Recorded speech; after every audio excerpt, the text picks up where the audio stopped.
将中心线图层设置为当前图层，选择直线工具，绘制一条水平中心线。选择偏移工具，偏移产生轮廓线。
选择修剪工具，将多余的线段删除。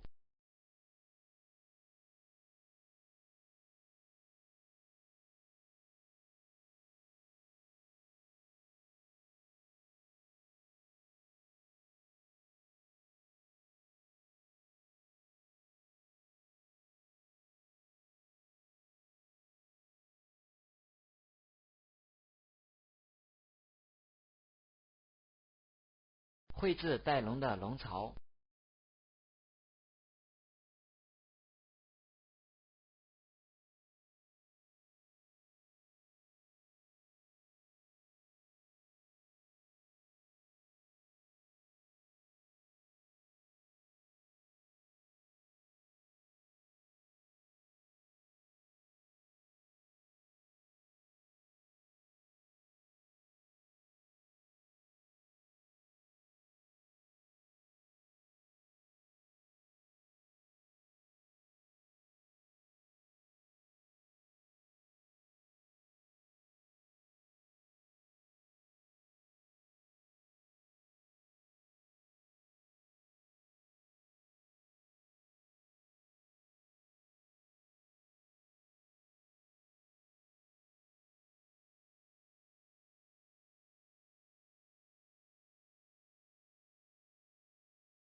选择镜像工具，镜像产生带龙的另一半。选择图案填充工具，绘制剖面线，完成整个带龙图形的绘制。